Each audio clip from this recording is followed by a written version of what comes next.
बिस्मिल्लाहिर्रहमानिर्रहीम। अस्सलाम वालेकुम। प्लाट खरीदते वक्त कब्जा की क्या अहमियत है, इस टॉपिक पे आज बात करूंगा। साथ में महकमा माल और रजिस्ट्रेशन डिपार्टमेंट के कोलो फेल में एक बहुत बड़ा तजाद है, उसको यहाँ हाईलाइट करूंगा। पहले तो आप ये समझ लें कि जब रजिस्ट्री करवाई जाती है तो उसकी तहरीर में हदूदरबा लिखा जाता है जो प्लाट आप खरीद रहे हैं। अब हदूदरबा में क्या डिस्क्रिप्शन दी जाती है कि मशरिक मगरिब शुमाल जनूब में क्या क्या मौजूद है, किस साइड पे गली है, किस साइड पे अगर कोई स्कूल है, कोई मस्जिद है, या अगर प्लाट है या घर बने हैं तो किसके घर वहां मौजूद है। ये तमाम डिटेल्स आपको उसमें मेंशन करनी पड़ती है। साथ में जब आप बयान देने के लिए तहसीलदार साहब या रजिस्ट्रार साहब के सामने मौजूद होते हैं, तो वो खरीदार से पूछते हैं कि क्या आपने कब्जा हासिल कर लिया है। तो उस शख्स ने कहना होता है कि यस, मैंने कब्जा ले लिया है। अगर वो ये कहे कि नहीं लिया कब्जा, तो रजिस्ट्री नहीं की जाती। उसे कहा जाता है कि पहले अपना कब्जा हासिल करो या इस बात का इकरार करो कि मैंने कब्जा ले लिया है, फिर रजिस्ट्री की जाएगी। अब इसमें दो बातें मेन सामने आई। नंबर एक ये कि कब्जा हासिल करना जरूरी है, और सेकंड, एग्जैक्ट लोकेशन प्लाट की पता होनी वो भी जरूरी है। अब इसमें तजाद कहाँ आ रहा है? वो यहां आ रहा है कि एक रजिस्ट्री मैंने करवाई। अब उस रजिस्ट्री में टोटल 11 खसरे थे, यानी खेवट के अंदर 11 खसरे हैं। अब 11 खसरे मुख्तलिफ जगहों पे हैं, उस मौज़ा के मुख्तलिफ जगहों पे वो लोकेटेड है। लेकिन जो प्लाट दिया जा रहा है वो तो किसी एक जगह पे ही दिया जा रहा है, एक ही खसरा के अंदर। उसका हमने अदू दरबा भी उसमें मेंशन किया। साथ में तहरीर में ये लिख दिया कि कब्जा खसरा नंबर 120 में दिया जा रहा है। अब तहसीलदार साहब ने इतराज लगा दिया। उन्होंने कहा कि आप ये खसरा मेंशन नहीं कर सकते कि हम कब्जा फलां खसरे में दे रहे हैं। मैंने कहा जनाब उसकी वजह। उन्होंने कहा नहीं, ये आप खेवट में से बेच रहे हैं, आप खसरे का जिक्र नहीं कर सकते। मैंने कहा जी अगर खसरे का जिक्र नहीं हो सकता तो फिर हदूद दरबा का जिक्र क्यों? उससे भी तो यही तयन हो रहा है कि ये प्लाट एग्जैक्ट कौन सी लोकेशन पे मौजूद है। अगर हदूद दरबा लिखना जरूरी है, फिर साथ में आप पूछते भी हैं कि आपने कब्जा ले लिया है, तो जब वो बंदा ये कह रहा है कि मैंने कब्जा ले लिया और फलां खसरा में से ले लिया है, तो एतराज कैसा? नहीं नहीं जनाब, ये नहीं लिखा जा सकता, आप ये लिखेंगे तो रजिस्ट्री नहीं होगी, हमारे लिए बड़े इश्यूज बन जाते हैं, हमारे केसेस चल रहे हैं, ये हो जाता है, वो हो जाता है।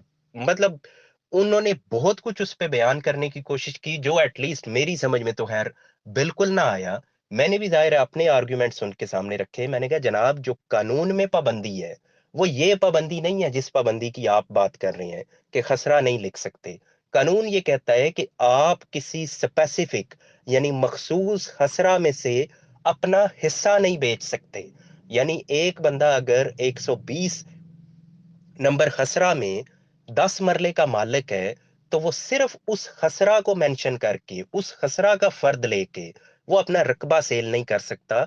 वो फर्द लेगा तो पूरी खेवट में से लेगा, तमाम 11 नंबर उसमें ऐड होंगे, उसके बाद उसको फर्द मिलेगा। लेकिन कब्जा तो उसने किसी एक ही खसरा में देना है, किसी एक ही जगह पे कब्जा देना है, और सिर्फ वो कब्जा ही लिखा जा रहा है। और अगर आपका इतराज खसरा नंबर लिखने पे है, तो फिर एट द सेम टाइम आपका इतराज हदूदरबा लिखने पे भी होना चाहिए। और ना ही आपको ये पूछना चाहिए कि जनाब आपने कब्जा ले लिया है। जब आप ये पूछ रहे हैं तो अगला बंदा आपको बता रहा है कि मैंने फलां खसरा में कब्जा हासिल कर लिया है। बहरहाल वो तहसीलदार साहब थे, चलनी तो उन्हीं की थी, तो उन्होंने कहा कि नहीं जनाब मैं तो इस तरह से नहीं करूंगा। तो मजबूरन वो जो लाइन थी वो उसमें से हजफ करनी पड़ी कि कब्जा फलां जगह से लिया जा रहा है। अब ये तो हो गया कि उन तहसीलदार साहब ने इतराज किया। अब इससे कबल बेशुमार ऐसी रजिस्ट्रीज लोगों ने करवा रखी हैं जिसमें वो मेंशन करते हैं कि कब्जा फलां खसरे में दिया जा रहा है। वो इनके अलावा दीगर तहसीलदार, यानी क्योंकि ये तो चेंज होते रहते हैं, बाकी किसी का ऐसा इतराज नहीं है, वो लोग कर देते हैं और बाद इनकी तरह इतराज करते भी हैं। इससे कबल भी मैंने इस पॉइंट को हाईलाइट किया था। ये लोग एतराज मतलब किसी किसी का एतराज उस पे हो रहा होता है और दीगर के लिए ये कोई मान ही नहीं रखता। जो एक्चुअल लॉ है उसको मैंने हाईलाइट किया कि आप एक मखसूस खसरे में से अपना हिस्सा नहीं बेच सकते। हिस्सा आप बेचेंगे पूरी खेवट में से, लेकिन कब्जा तो आप एक ही जगह पे देंगे। और वो कब्जा ही सिर्फ हमने मेंशन किया कि फलां खसरा में से दिया जा रहा है, लेकिन जो मलकियत ट्रांसफर हो रही है वो तो पूरी खेवट में से हो रही है। तो बहरहाल ये एक अजीब सी मंतक है जो अक्सर जगहों पे शायद आपके सामने भी इस तरह का मामला पेश आता हो کہ جناب آپ حدود اربا لکھ سکتے ہیں، حدود اربا سے یہی تعین ہوتا ہے کہ یہ پلاٹ ایگزیکٹ اس کی لوکیشن کیا ہے، لیکن آپ یہ نہیں لکھ سکتے کہ یہ خسرہ کون سا ہے۔ تو یہ صرف ایک نہیں ہے معاملہ جس پہ عجیب عجیب سی باتیں سامنے آتی ہیں، اس کے علاوہ اور کئی ٹاپکس بھی ہیں کہ جس میں ایک تحصیلدار صاحب یا رجسٹرار صاحب ان کا موقف ایک ہوگا، اور جو دیگر تحصیلدار صاحبان ہوں گے جو چینج ہو کے آئیں گے، ان کے لیے وہ کوئی قابل اعتراض بات نہیں ہوگی۔ میں ان چند پوائنٹس پہ بھی ایک ساتھ میں کہیں ڈسکشن کروں گا کہ جس میں ایک تحصیلدار صاحب ان کی نظر میں وہ بالکل قانونی عمل ہے، اور دوسرے تحصیلدار صاحب کے سامنے وہی عمل بالکل غیر قانونی ہے۔ تو اس سے پھر انسرٹنٹی سی رہتی ہے، پتہ نہیں چلتا کہ اب یہ رجسٹری لے کے جا رہے ہیں یا کوئی بھی ڈاکیومنٹ لے کے جا رہے ہیں، اب اس پہ کوئی اعتراض نہ آگے لگ جائے، کیوں؟ کیونکہ آگے پرسن چینج ہے۔ تو جب بندہ چینج ہو گیا آگے، تو اس کے ساتھ ایسا لگتا ہے کہ جیسے قانون قاعدے بھی چینج ہو جاتے ہیں۔